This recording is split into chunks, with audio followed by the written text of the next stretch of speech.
Hello and welcome to the PRISM Online Accreditation course. My name's Ian Davies and my role is to guide you through the content of the course.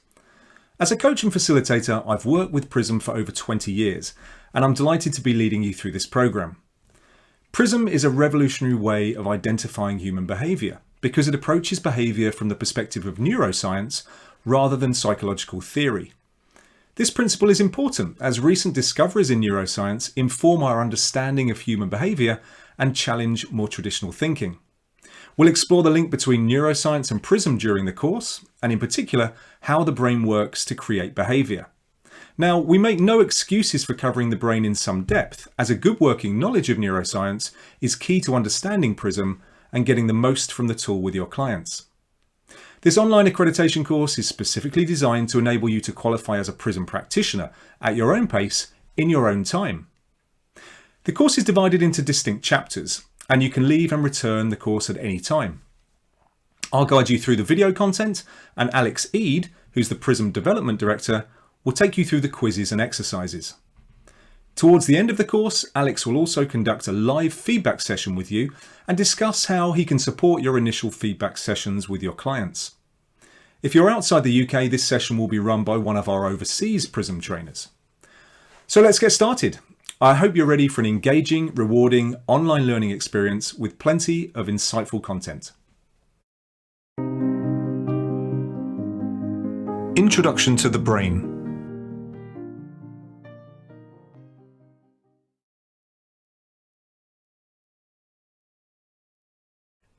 Initially, any study of the brain can feel a bit intimidating because the vocabulary of neuroscience includes words that are unfamiliar to most people.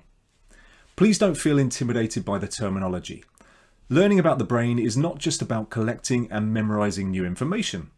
The important part is about understanding and combining various concepts and putting the learning into your own words so that you can feel comfortable with the subject. Remember that you're not training to be a neuroscientist. One of the challenges that we have is the need to simplify the complexity of the brain's role in creating behaviour, but without oversimplifying it to a point where the information is incorrect. One of the reasons we spend quite a lot of time on the subject is that you'll be asked questions about the link between the brain and behaviour by those that you give feedback to. So it's important, therefore, that you have a sound, basic working knowledge, because more and more people are now familiar with some of the terminology.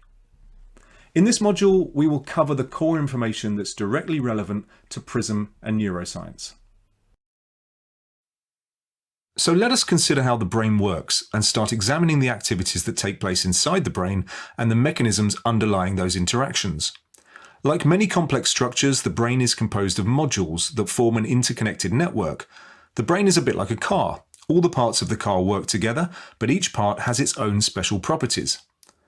When buying a new car, people initially inspect the outside carefully, admiring the flawless finish and perhaps even kicking the tyres. They then examine the engine, the part of the car responsible for most of its actions. This means gazing at a massive tubes, wires, boxes and fluid reservoirs.